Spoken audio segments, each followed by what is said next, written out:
Welcome back now. तो हम बात करें मईशत के हवाले से, हम बात कर रहे हैं स्मगल अशिया के हवाले से जो कि खुलेआम फ़रोख्त हो रही हैं। जिस तरीके से मैं कह रही थी, अनवर साहब अभी आपसे ब्रेक लिंक में भी डिस्कस करी थी कि इसके ऊपर कोई चेक एंड बैलेंस नहीं होता। तो ये स्मगल अशिया का खुलेआम फ़रोख्त होना हुकूमती इदारों पर सवालिया निशान नहीं? देखिए, सवालिया निशान तो बहुत बड़ा है बिकॉज आप लोगों को इनकरेज करते हैं कि आप इन्वेस्ट करें, इन्वेस्ट करके आप इंडस्ट्री लगाएं। इंडस्ट्री लगाते हैं जब वो, तो इंडस्ट्री के अपनी कॉस्ट ऑफ डूइंग होती है, उस पर डिफरेंट टैक्सेस होते हैं, डिफरेंट ड्यूटीज़ होती हैं, वो एम्प्लॉयमेंट भी देता है। लेकिन कुछ लोग जो समझते हैं वो लॉ को डिसीव करके और स्मगल करते हैं, और ये पूरा स्कैम है। स्मगल करते हैं और स्मगल करके वो जो है वो लेके आते हैं। अच्छा, लोगों को वो चीज़ सस्ती पड़ती है, उस पर टैक्स नहीं होता, वो फ्री होती है, तो वो लोग उसको खरीदते भी हैं, और इस तरह मार्केट जो है ना वो उनकी तरफ ज़्यादा चली जाती है। अब इसमें अगर आप कराची शहर में ले रहे हैं या मुख्तलिफ दूसरे शहरों में ले रहे हैं, मुख्तलिफ मार्केट हैं जिनमें जहाँ आपको पता है कि बाहर का कपड़ा आता है, आपसे बेहतर कौन जाता है, और वहाँ से लोग खरीदते हैं, खवातीन खरीदती हैं और जाके वो फिर उसको स्टिच करवाती हैं। तो ये बेसिकली गवर्नमेंट के लिए बिल्कुल सवालिया निशान है, और गवर्नमेंट उसको रोक सकती है। कोई ऐसी रॉकेट साइंस नहीं है कि नहीं रोका जा सकता, लेकिन गवर्नमेंट जो है उसको रोकना नहीं चाहती, और गवर्नमेंट अगर उस तरफ कान नहीं धरना चाहती तो ये अलग बात है।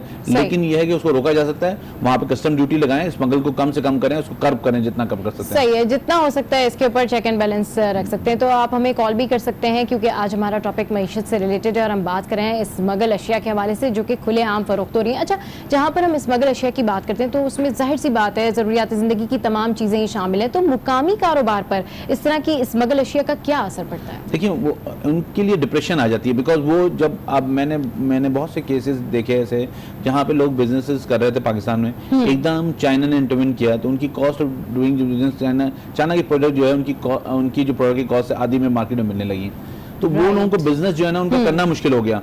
अब ये जो है ना ये गवर्नमेंट की जिम्मेदारी है कि वो मार्केट को कॉम्पिटिटिव बनाए। वो चाइनीज प्रोडक्ट आनी चाहिए थी, मैं ये नहीं कह रहा नहीं आनी चाहिए, कंपटीशन होना चाहिए, लेकिन बात यह है कि आपको पहले अपने जो इन्वेस्टर्स हैं, जो आपके लोकल इन्वेस्टर्स हैं जिन्होंने इंडस्ट्री लगाई हुई है, उनके साथ बैठ के उनको पहले ऑन बोर्ड लेना चाहिए था। नहीं कि अगर 10 रुपए का मिल रहा है, तो यहाँ पे जो पाकिस्तान में पेन बनाने वाली कंपनीज हैं वो अगर 20 रुपए का दे रहे हैं तो मार्केट से आउट हो गए।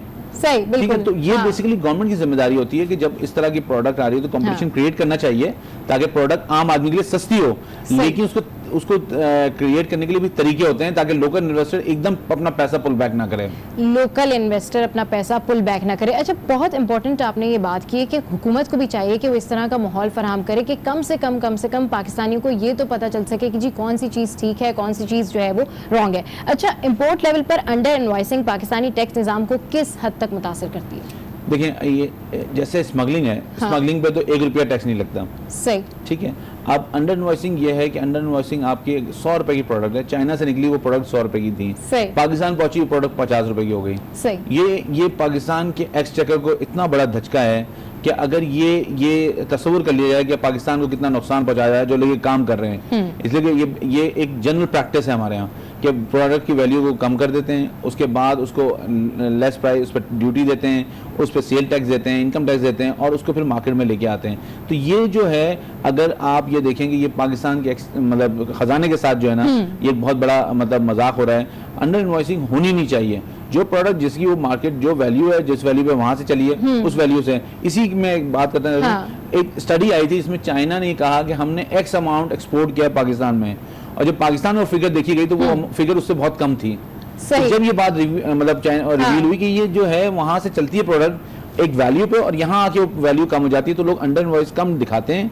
और इसमें मुख्तलिफ लोगों की शामिल है, इसमें गवर्नमेंट एजेंसीज भी शामिल हैं, कस्टम भी शामिल है, जिनकी कन्वेंस से लोकल लो वैल्यू दिखाई जाती है, उस पर लो कस्टम ड्यूटी दी जाती है। लो कस्टम ड्यूटी दी जाती है। अच्छा, जहाँ पर हम बात कर रहे हैं अशिया के हवाले से, प्रोडक्ट्स के हवाले से, वहीं हुकूमत ने मिनी बजट का इंदिया भी दिया है। क्या लगता है आपको इस दफ़ा कोई रिलीफ मिलेगा आवाम को?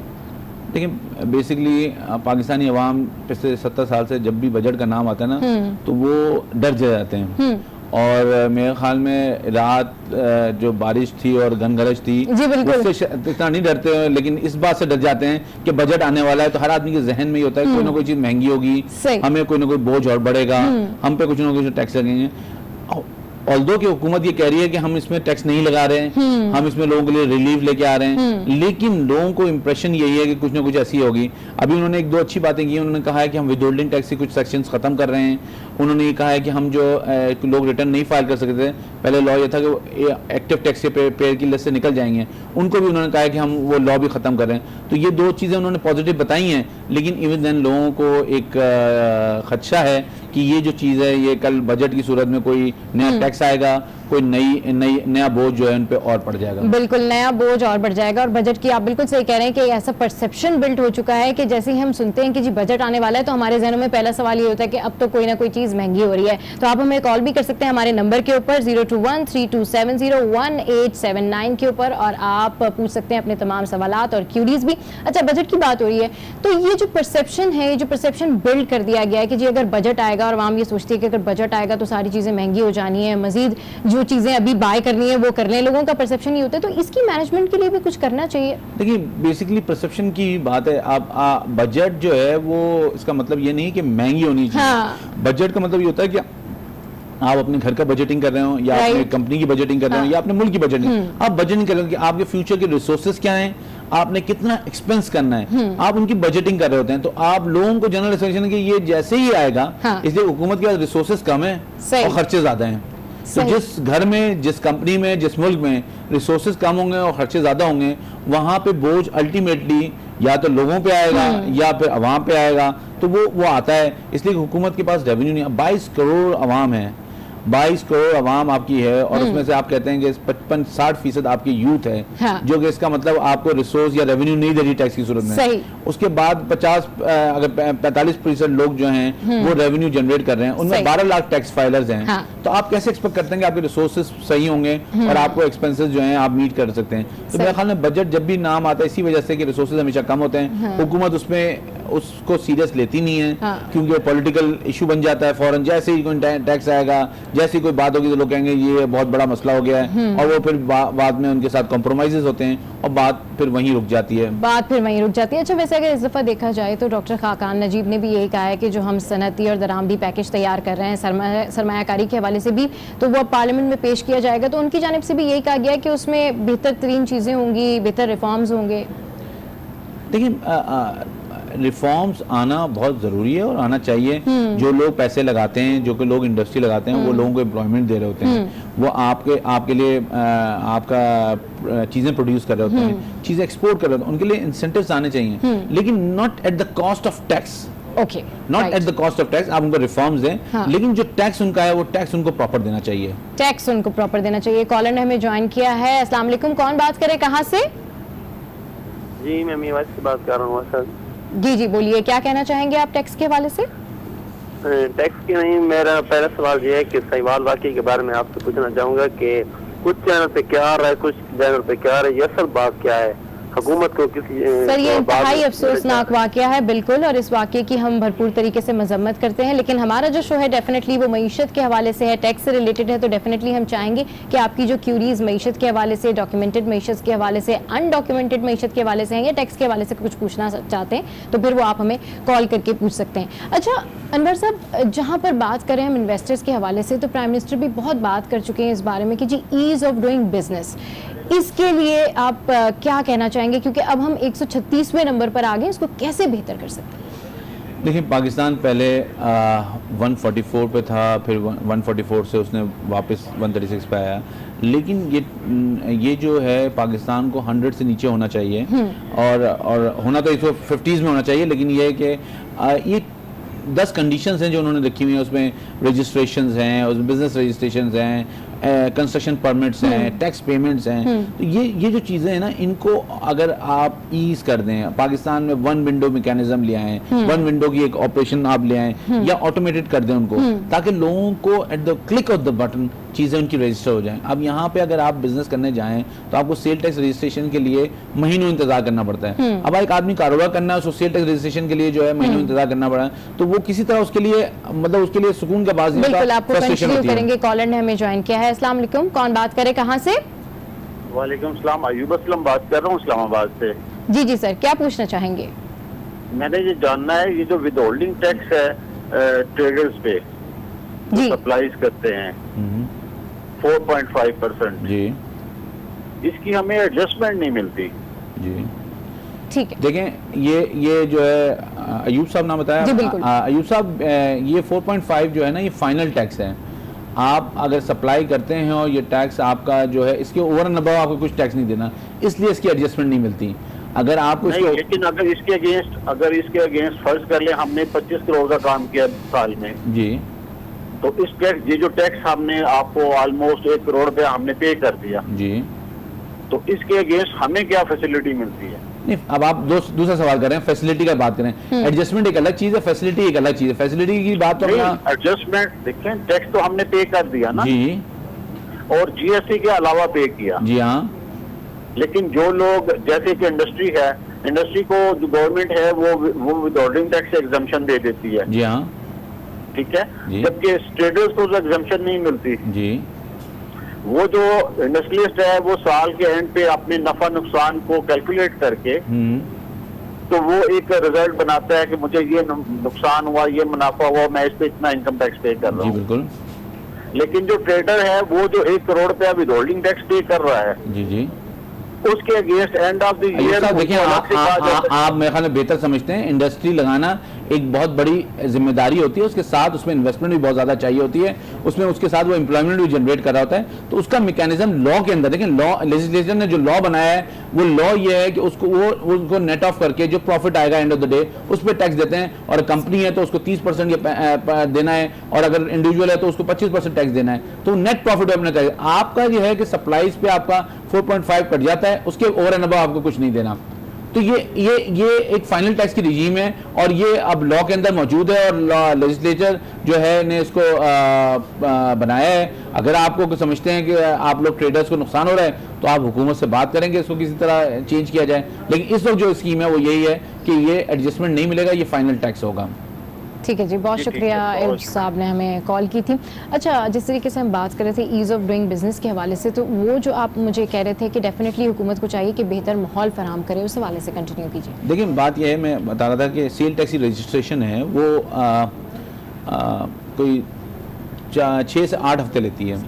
अब किसी आदमी को कारोबार स्टार्ट करना है, सेल टैक्स की रजिस्ट्रेशन चाहिए तो वो तो क्लिक ऑफ द बटन पे मिलनी चाहिए, सही, ठीक है। लेकिन ये कि इसके प्रोसेस हैं, कम्बरसम प्रोसेस है, से पाकिस्तान रैंकिंग में नीचे है। पाकिस्तान अब इसी तरह कंस्ट्रक्शन परमिट है, उसका एक प्रोसेस है, वो उसमें टाइम कंज्यूमिंग है। तो ये जो चीज़ें हैं ये, और टैक्स के मामलात हैं, टैक्स में अगर आप देखें तो टैक्स में लोगों को अगर उनका ऑडिट होता है, उनकी चीज़ें होती हैं, वो मामलात कम्बरसम है। तो उनको चाहिए कि एक विंडो या एक रूफ ऑपरेशन करें, लोग वो जो बिजनेस में आ रहे हैं उनको फैसिलिटेट करें, टैक्स उनसे लेना चाहिए, जो भी लॉ का टैक्स है वो उनसे लेना चाहिए, उस पर कोई मैं फिर कहूँगा फिर कोई कॉम्प्रोमाइज़ नहीं होना चाहिए। ये कॉम्प्रोमाइज़ कर करके हम यहाँ पहुँच गए हैं, अब कॉम्प्रोमाइज़ नहीं होना चाहिए। चलिए जी, टैक्स बिल्कुल देना चाहिए, टैक्स पे कोई कॉम्प्रोमाइज़ नहीं होना चाहिए। इस हवाले से मजीद भी डिस्कशन करेंगे, लेकिन टैक्स और आप में यहाँ वक्त हुआ एक ब्रेक का, सो स्टे विद अस।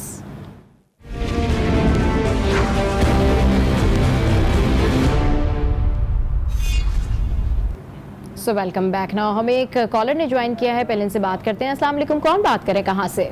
हाँ जी, फहीम असलम बात कर रहा हूँ। जी जी, क्या पूछना चाहेंगे सर?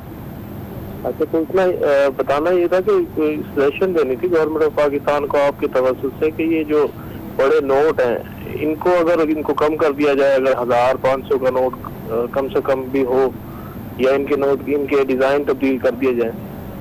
अच्छा जी, तो उससे मईशत में काफी बेहतरी आएगी। एक तो गवर्नमेंट ऑफ पाकिस्तान में जो लेन देन है इससे डिजिटलाइज हो जाए।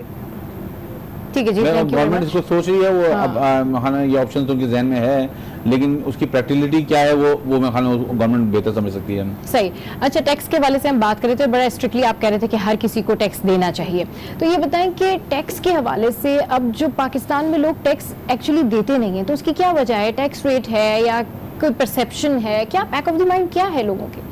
देखिए बेसिकली ये बाय डिफॉल्ट लोग ये समझते हैं कि हमें टैक्स नहीं देना। सही। अच्छा, टैक्स देंगे तो हम फंस जाएंगे, ये एक जनरल फिनोमेना है। और ये टैक्स जो है ना इससे बहुत जो है ना बर्डन है। बात ये है कि आप पाकिस्तानी जब आप दूसरे ममालिक में रहते हैं तो उस मुल्क के टैक्स भी देते हैं, उस मुल्क में प्रॉपर आप चाहे वो पाकिस्तान से ज़्यादा हो या कम हो, और उसको कंप्लाइंस भी करते हैं, तो पाकिस्तान में क्यों नहीं? तो बेसिकली एक जनरल प्रैक्टिस नहीं रही है लोगों की, एक आदत नहीं रही है। अनवर साहब हमें ज्वाइन किया टेलीफोन लाइन पर इस वक्त शब्बर जैदी साहब ने, इकोनॉमिस्ट हैं। अस्सलाम वालेकुम सर, बहुत शुक्रिया आपने हमारे शो के ऊपर फ़ोन हमने आपको आपने टाइम दिया हमें, तो आपसे बात करेंगे अनवर साहब। जी अनवर साहब। अस्सलाम वालेकुम शब्बर भाई। वालेकुम सलाम। बहुत शुक्रिया। अच्छा, ये जो आजकल इकोनॉमी के हालात चल रहे हैं इसके बारे में आपसे सिर्फ पूछना था कि आपका क्या ख्याल है, ये कब तक वापस अपनी ट्रैक पे आ जाएगा, वापस अपनी जगह पे आ जाएगी इकोनॉमी, या लोगों को जो महंगाई का जो एक तूफान आया हुआ है वो किस तरह कंट्रोल किया जा सकता है? देखिए, बात ये कि एक परसेप्शन ये डेवलप हो गई है कि कोई चीज़ रुक गई है। मेरा ख्याल है कि पाकिस्तान में लोगों को बहुत सारी चीज़ों पे उम्मीद नहीं थी कि चीज़ों में कोई तब्दीली आएगी या कोई कंप्लायंस रिक्वायरमेंट बढ़ेगी। तो वो एक ट्रांजिशन है जो आई है माशरे में, स्पेशली फाइनेंशियल सेक्टर में, और वो ट्रांजिशन शायद लोगों को एक्सेप्टेबल नहीं हो रही है और उससे मईशत का पहिया ऐसा लग रहा है कि शायद रुक गया है। मैं इस बात से पूरी तरह एग्री नहीं करता कि मईशत का पहिया रुका है, मगर हाँ, जो चीज़ शायद लेस डॉक्यूमेंटेड थी या चीज़ें प्रॉब्लमेटिक थी वहाँ पे कुछ स्लो डाउन है, तो वो, मगर ये कि मुझे कोई बहुत ज़्यादा परेशानी नहीं है। ठीक, लेकिन ये जो महंगाई लोगों को परेशान किया हुआ है, लोगों महंगाई ने, इसको कैसे आप कहते हैं कि हुकूमत को डील आउट करना चाहिए? देखिए, महंगाई का ताल्लुक टैक्स से नहीं है, महंगाई एक अलग इशू है। महंगाई तो महंगाई के का तो जो इशू है वो एक पावर इन्फ्लेशन का लेवल है, और जब आपका बैलेंस ऑफ ट्रेड इतना नीचे जाएगा और आपका रुपी गिरेगा, जो जिसमें इस गवर्नमेंट का कसूर कोई नहीं है, तो ये तो एक एवेंचुअल चीज़ है जो होनी है। अब इस महंगाई को रोकने का तरीका यही है कि आप अपनी होम प्रोडक्शन को बढ़ाएं, अपनी इंडस्ट्रियल प्रोडक्शन को बढ़ाएं, एक्सपोर्ट को बढ़ाएं। इसका तरीका ये नहीं है कि हम आर्टिफिशियली डॉलर को मैनेज करें। ठीक है। तो मुझे कोई इसमें ये प्रोसेस है, ये कोई अनएक्सपेक्टेड नहीं है, ये एक नेचुरल प्रोसेस की तरफ गया है माशरा, और ये होना ही था। जी ठीक। अच्छा मतलब ये आप फॉरेन एसेट पे आप सुप्रीम कोर्ट के सामने भी पेश होते रहे, अब जिन लोगों ने एमनेस्टी डिक्लेयर कर दी है उनको भी FBI नोटिस इशू कर रहा है, और फिर ये जो मामलात हैं FI और FBI के दरमियान, ये लोग जो हैं बैक एंड फोर्थ जा रहे हैं आ रहे हैं, तो आप क्या समझते हैं इसको अब किस तरह सेटल डाउन होना चाहिए? बिकॉज जिन्होंने एमनेस्टी भी दे दी उस पर भी लोग इंटरप्रिटेशन पे डिफरेंट लोगों को नोटिस दे रहे हैं। देखिए, मेरा जाती व्यू है कि जहाँ पर एमनेस्टी के पेपर क्लियर हैं और कोई चीज़ें ऐसी नहीं है जहाँ पर मसाइल हैं, तो वहाँ पर FBI नोटिस को जहाँ पे दिया गया वो रुकवाया जा सकता है और रोका गया है। प्रॉब्लम ये है कि हमारे यहाँ जो हम बार बार ये कहते हैं कि इंटरप्रिटेशन एमनेस्टी में इंटरप्रिटेशन नहीं होती है। ये एक गलत तासुर कायम किया गया है। एमनेस्टी में FBI को चाहिए और अभी भी चाहिए कि वो अपनी पोजीशन को वाजे करे कि ये पोजीशन है, और उसमें किसी दूसरे आदमी की कोई लीगल इंटरप्रिटेशन की कोई हैसियत नहीं है। एमनेस्टी एक एब्सोल्यूट कानून होना चाहिए। ठीक है, क्योंकि अब ये नहीं हो सकता कि एक लॉयर कह रहा है कि जी ये इसका मतलब ये है, इसका मतलब ये है। तो गवर्नमेंट को कहना चाहिए कि जनाब ये कानून है, इस पे अगर आप फॉल करते हैं तो एमनेस्टी, अदरवाइज नहीं है। ठीक है। बाकी फिर हुआ इशू ये है कि हमारे यहाँ इस एमनेस्टी के मैटर को हमने लीगल इंटरप्रिटेशन में डालने की कोशिश की है और इसको कंफ्यूज किया, मगर मैं समझता हूँ जहाँ क्लियर एमनेस्टी है वहाँ FBI को प्रॉपर्ली गाइड किया जा सकता है और मसाइल हल किया जा सकता है। ये परसेप्शन भी मेरे हिसाब से टोटली सही नहीं है कि FBI लोगों को बिला वजह तंग कर रहा है। यस, लोगों की एमनेस्टी डॉक्यूमेंट तंग नहीं कर रहा है, लेकिन बात यह कि अब जैसे इनकम के हवाले से बात हो रही है फॉरेन एसेट में, तो लोगों ने फॉरेन एसेट डिक्लेयर कर दिया है। इनकम लोगों का उस वक्त समझ में था कि इनकम नहीं डिक्लेयर की, और अब FBI कह रहा है कि आपकी रेंटल इनकम थी तो आपने वो रेंटल इनकम नहीं दिखाई। अगर आप बताएं, आप भी एक्सपेक्ट करते हैं इनकम डिक्लेयर नहीं करना जायज है या नाजायज है, मुझे बता दें। नहीं, वो मेरे ख्याल में इनकम डिक्लेयर करनी चाहिए थी। तो कभी किसी FBI ने कहा कि इनकम डिक्लेयर नहीं होनी चाहिए? नहीं, कभी नहीं कहा। लेकिन FAQ जो इशू किया उसमें 66 में लिखा है कि वो इनकम उन्होंने उसको क्लैरिफाई किया था कि मतलब अदरवाइज क्लैरिफाई किया था उन्होंने उसको। हाँ, तो फिर अब मैं कह रहा हूँ, ये तो मैं फिर लोगों की ये थोड़ी सी जाती दोनों साइड पे ना, अगर इनकम टैक्सेबल है 2018 की, तो अगर रेंटल इनकम तो वो क्यों जबकि FBI पहले कह चुका है, और मेरा ख्याल है मैं भी ज्यादा कहता हूँ कि इनकम टैक्सेबल है, तो फिर हम क्यों ये इस पर इंटरप्रिटेशन में जाते हैं कि इनकम पे हम टैक्स नहीं देंगे? तो मेरा मकसद है हमें थोड़ा सा अब एक चीजों को सेटल करने की तरफ आगे बढ़ना चाहिए, ना कि इसको लिटिगेशन में लेके जाएं। ये देखिए हम एक वन साइडेड बोल सकते हैं कि हर चीज में एफबीआई ही गलत है, दूसरा आदमी गलत नहीं बिल्कुल सही बात है। और मैं ये बात कर रहा था कि लोग परेशान है तो उसको एफबीआई को उसको सेटल डाउन करना चाहिए। आपकी बात सही है कि उसको अपनी क्लियर स्टैंडिंग के साथ, मगर आपको याद है एफबीआई ने पहले भी कहा था कि इनकम टैक्सेबल है, याद है? जी हाँ बिल्कुल, पहले ही बात सामने आई थी। जी बिल्कुल, ये बात सामने आई थी ना, ये एफबीआई की मौजूद है ना इसके ऊपर। अगर किसी आदमी को इसके ऊपर तकलीफ है, वो आर्गूमेंट से मेरा तरीका है, किसी को तकलीफ है जाके कोर्ट से लगा के लाए। ठीक है ठीक है, ठीक है ना। आंसर ये कि वो जाके इसको कोर्ट से लगा के लाए ना कि उसको प्रेस में, या अगर आप समझते हैं कि एफबीआई की इंटरप्रिटेशन गलत है तो आप कोर्ट में 199 की रेट फाइल करें और क्लेरिफिकेशन करा लें। अच्छा, ना कि आप पब्लिक इशू बना के लोगों को कंफ्यूज करें। मेरा अच्छा, ये आजकल सर हर दूसरे दिन अखबार में ऐड आ रहा है कि फाइलर की वजह से 40 से 50% बिजनेस जो है वो गिर गया है। तो ये तो मतलब नेचुरल इफेक्ट है, ये तो होना था। अगर इसका मतलब वो आर्टिफिशियल थी सारी जो सेल थी, सारा जो एक्टिविटी थी वो सारी। देखिए बात ये बड़ी सिंपल सी बात ये है कि मैंने जिस तरह पहले आपको कहा कि पाकिस्तान में कारोबार में एक ट्रांजिशन आनी है। पाकिस्तानियों को फैसला ये करना है कि कारोबार उन्होंने डॉक्यूमेंटेड करना है नहीं करना। अगर डॉक्यूमेंटेड नहीं करना तो फिर इकोनॉमी चल नहीं सकती। तो अब ये जो ट्रांजिशन आई है, इस ट्रांजिशन को दोनों साइड पर एक्सेप्ट करना पड़ेगा। ठीक है, और करने के बाद हमें आगे बढ़ना पड़ेगा। ये नहीं हो सकता कि हम ये समझें कि जो सिस्टम, जो तरीका पहले चल रहा था वो चलता रहेगा। इसमें थोड़ी सी तब्दीली आएगी। और मैं आपको ये बता दूं कि प्रॉपर्टी के सिलसिले में भी बहुत बड़ी तब्दीली आने वाली है। ये लोग इसको आराम से बैठे हैं, समझ रहे हैं कि प्रॉपर्टी की जब कारोबार करते थे और जो आधी वैल्यू डिक्लेयर करते थे, आधी डिक्लेयर नहीं करते थे, ये सिलसिला चलेगा, ये नहीं होगा। और चीजों को आहिस्ता आहिस्ता हमें डॉक्यूमेंटेशन में लाना पड़ेगा। ये मजबूरी हमारी नहीं है, मजबूरी इससे आगे जा रही है। बिल्कुल ठीक, बहुत शुक्रिया। बस आपका मौका आ गया, बहुत शुक्रिया आपका, आपने हमारे लिए वक्त निकाला। देखा आपने जो बिल्कुल वही बात करें कि होम प्रोटेक्शन को बढ़ाना होगा और टैक्स नेट के दायरे में सब बिल्कुल। अगर आप जब तक इंडस्ट्री को सपोर्ट नहीं करेंगे, जब तक उसके लिए एनवायरनमेंट क्रिएट नहीं करेंगे, जब तक आपकी इकोनॉमी जो है ना वो सस्टेनेबल नहीं होगी। ये बेसिकली, और डॉक्यूमेंटेशन जो है ना वो इस वक्त नीड ऑफ द आवर है। मतलब वो इस वक्त आप उसको अवॉइड नहीं कर सकते। जो लोग इसको नहीं करना चाहते वो या तो बिजनेस में रहेंगे नहीं, या अगर बिजनेस आपने करना है तो आप डॉक्यूमेंटेशन के साथ जाएंगे। इसलिए अब देयर इज नो चांस कि जी आप बगैर डॉक्यूमेंटेशन के, बगैर सही टैक्स दिए आप जो है सस्टेन कर सकें। आप सस्टेन नहीं कर सकते। अच्छा, जिस तरीके से आप टैक्स बात कर रहे हैं, टैक्स के हवाले से बात कर रहे हैं, और शब्बर जैदी साहब भी यही कह रहे हैं कि होम प्रोटेक्शन को बनाना चाहिए और टैक्स नेट में आना चाहिए। वहीं क्या वजह है कि टैक्स बेस नहीं बढ़ रहा है? क्या करना चाहिए हुकूमत को इस पे? देखिए, हुकूमत को कांस्टेंट पॉलिसी पे रहना चाहिए। कुछ आप अगर पॉलिसी बनाते हैं, प्रेशर आएगा, लोग वो चेंज हो जाते हैं। उनको पॉलिसी पे डिलिब्रेशन करनी चाहिए, डिलिब्रेशंस करके कंसेंसस डेवलप करके एक दफा उसको स्टैंड करना चाहिए, फुट डाउन करना चाहिए उनको। इसलिए अगर फुट डाउन नहीं करेंगे तो ये इकोनॉमी कभी भी वापस नहीं आ सकती अपनी सही जगह पे, और ये वापस नहीं आएगी तो ये